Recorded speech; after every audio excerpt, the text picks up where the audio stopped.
Welcome to Partnerships for Profit, the podcast where we bring you inside the world of joint ventures, strategic partnerships, and powerful collaborations. Whether you're looking to expand your network, find new referral partners, or scale your business, you're in the right place. Let's get started.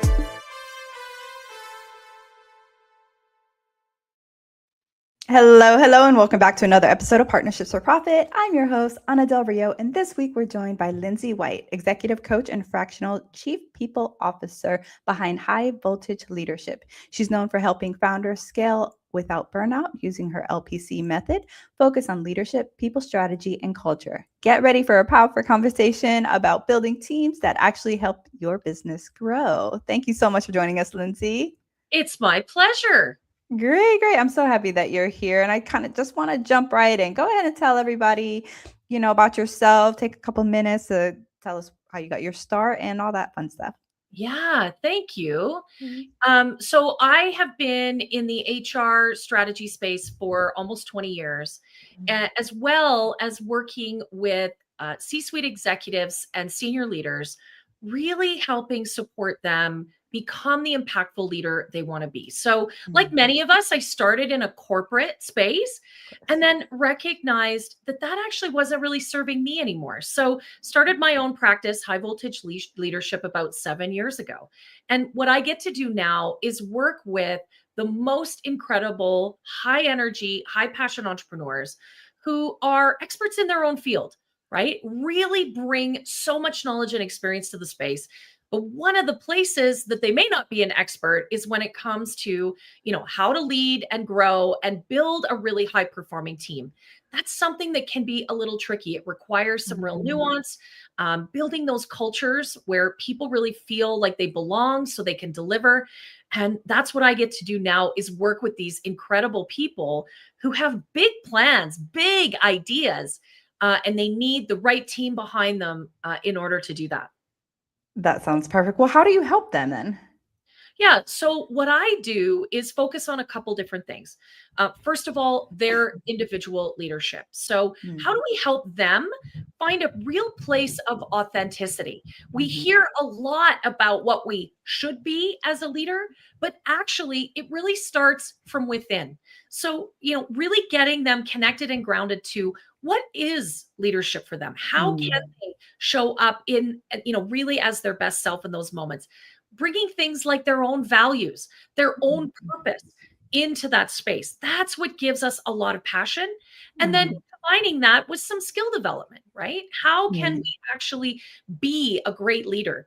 So that's step number one. You can't have a high performing team unless you're ready to perform yourself, right? Amen. Yes. Second part is people strategy. We do a lot of work around planning our business strategy, our marketing strategy. We have a capital plan, even our operations. And what we often forget about in all of that is that we need to think about our talent strategically. So not hiring from a place of panic, not putting in performance management when things are really toxic, but actually building the plan that accelerates that business strategy that we already have. What are the goals we want to achieve? Who do we need? When do we need them? What do we need them to do to actually achieve that? Because we can't deliver all that by ourselves. We're good, but we're not that good. Right. Especially as our business grows. Right. And of course, really thinking about our culture. And culture is very simply how we get work done together. So what do we want that to look like, especially as our business starts to grow and our team starts to expand? So lots of us start out, we might have 2 or 3 employees, maybe some really trusted contractors. We need to think about, okay, what is it that makes the secret sauce here? And how do we preserve, how do we nurture that secret sauce as we get to 15, 20, 30, 50 people? That's what culture is. And when we create that, when we are the champion of that in our business, that's what brings the right talent, retains them, and helps them to work at their optimal level. So those are the 3 pieces. That's my LPC methodology. Those are the 3 things that we focus on so that we can really connect the talent to the growth. Seems like you really make them dig deep and find what it is that they are truly looking for, what they're trying to get out of their business, and revolve your services basically around what they're needing, correct? 100%. That's a great way to put it. Mhm. And it is personal, right? We Yes. talk about it like it's just business, but for Mm, most of us, me mhm. included, Anna, I'm sure you too. This Absolutely. I put my blood, sweat, tears, and most of my life savings into this business. It is Right. deeply personal for us. Deeply. Deeply. So there is a lot of really deep personal work to be done, especially as we recognize and Mhm. plan for incredible growth. We have got to adjust who we are, how we show up, and what our dreams and expectations are. Mhm. Otherwise, we are not able to offer that to the people that are going to help us scale our business. So Yes. it's always deeply personal. I'm curious, what makes a good leader? Yeah. So, in my estimation, what makes someone a really good leader is Mm. first and foremost that they are very self aware. They understand, what are the things they do really well, and they leverage that. They Mhm. also are very clear what their leading edge is. What are the things that they constantly have to work on? And we all have those things, Mm. right? We all Yes. do.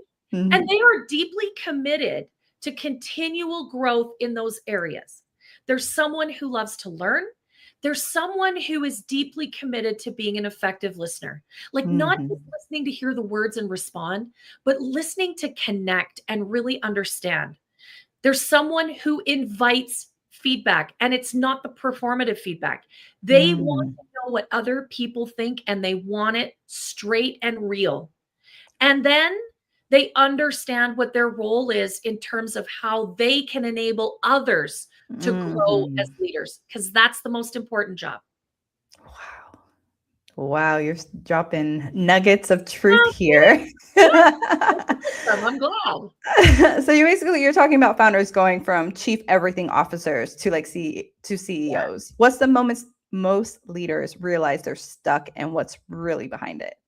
Yeah, I think one of the most prominent moments that I see my clients in is they recognize they're feeling burnt out, overwhelmed. Mm. They're starting to, they really feel the pressure that they're going to drop the ball because they're still operating in solopreneur mode, right? Where we are the chief cook and bottle washer. We're the Right. marketing manager and we're the janitor and we're talking to the vendor.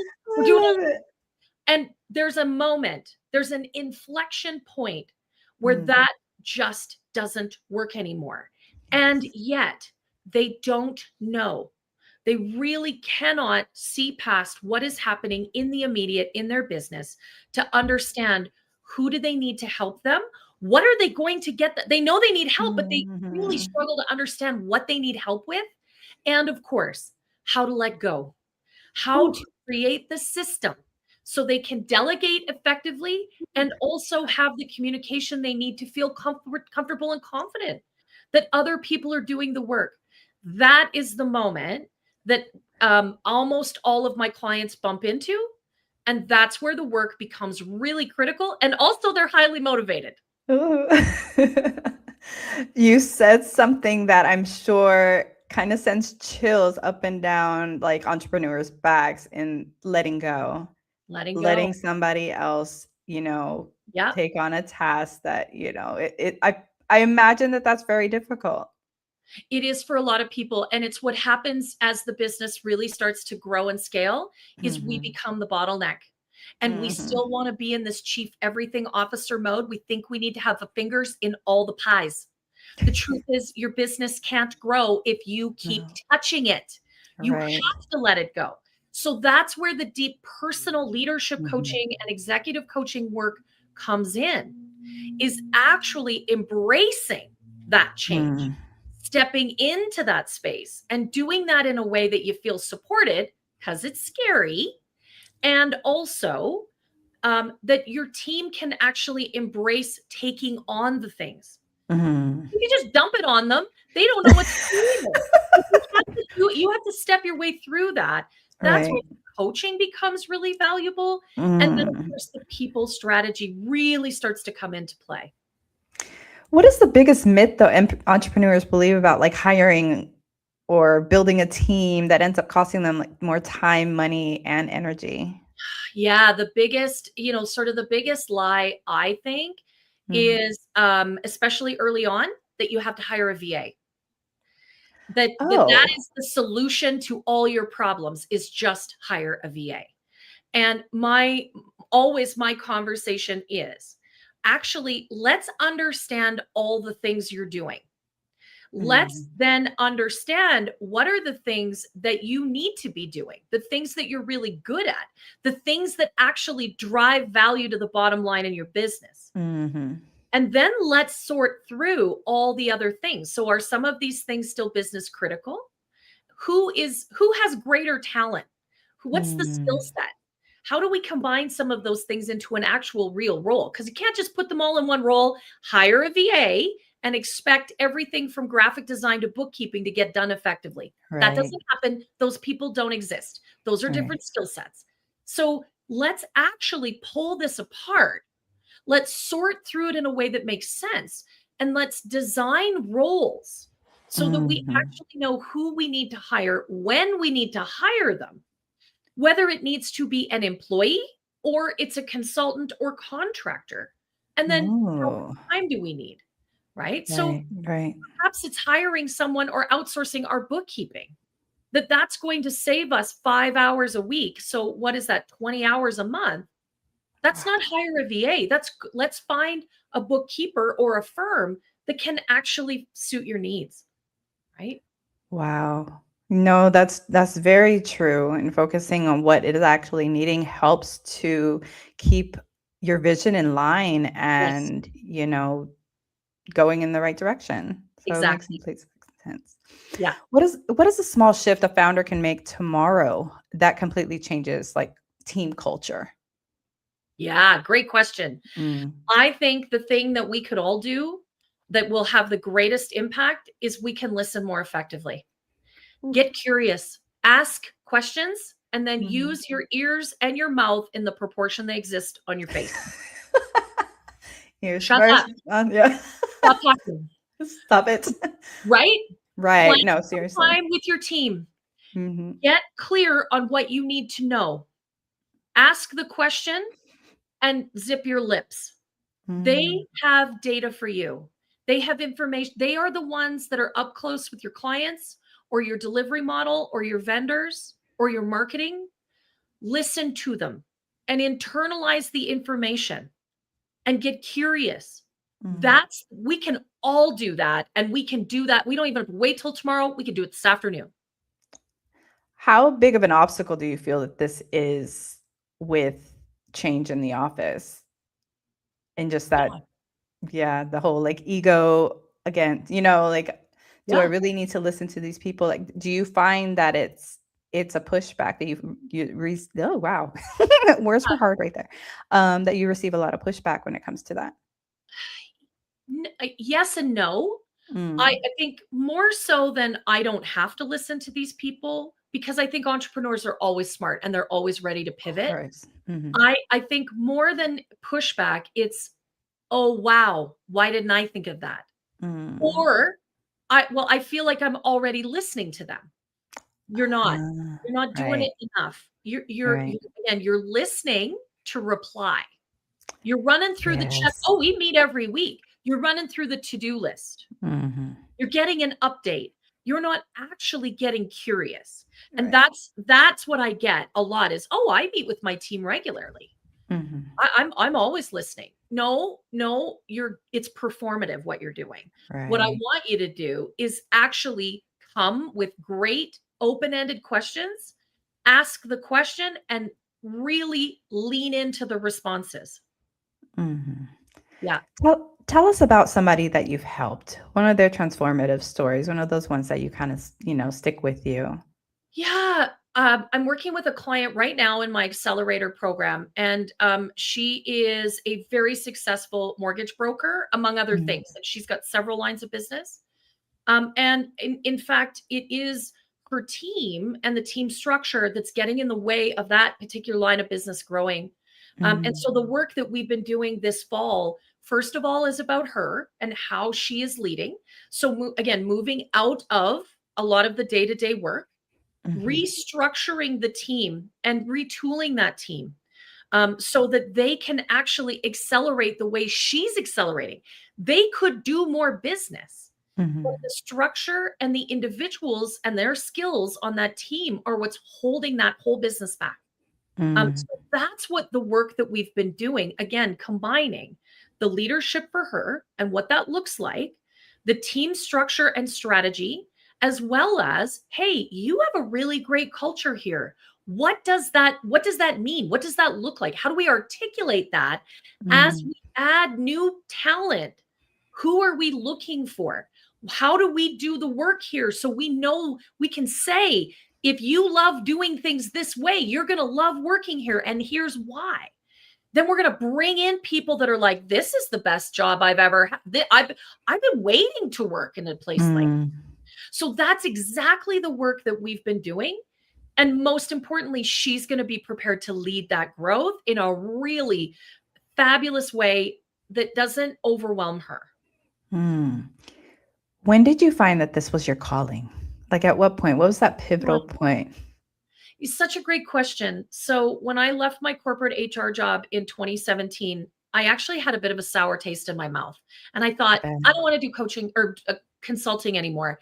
I just want to coach. Because I Mhm. think everybody deserves to work for a great leader. Like it's that Right. simple. And so for several years, I just focused on the leadership and executive coaching. What I found is that people were then saying to me, well, Lindsay, but I've got this thing with my team, or there's some toxicity, or how do I upskill this thing? And I was being asked more and more to bring in that HR and people strategy piece. And so about 2 years ago, I really decided that actually it needs to be both. It Mhm. needs to be the coaching so that leaders and executives are prepared to really be effective and impactful.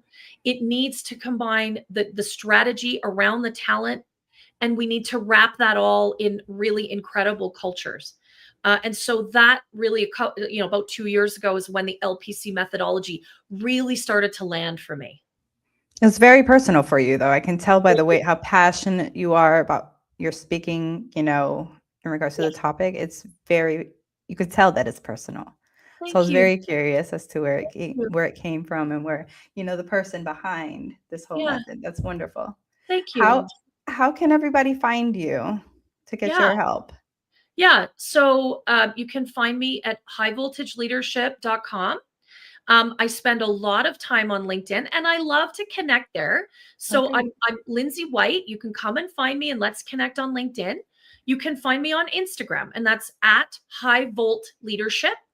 And I always love to hear from people that have seen me or heard me on a podcast and said, hey, I really liked what you were talking about. So come find me. Great, great, great. I really feel like you'll be able to help quite a bit of people out there with your services and with your methodology. So I love that. Thank And you. all you listeners out there, if you enjoyed what you heard, go ahead and like, share, and subscribe. And thank you so much for joining us, Lindsay, on the show. I really, really appreciate it. And I hope everybody has a great rest of your day. Thanks for joining us on this episode of Partnerships for Profit. We hope you've gained valuable insights on how to form profitable partnerships and take your business to the next level. Be sure to subscribe and leave us a review wherever you listen to podcasts so you never miss an episode. Got a partnership story to share or someone you'd like to see featured on the show? Reach out to us. Until next time, keep building those partnerships for profit. Thanks.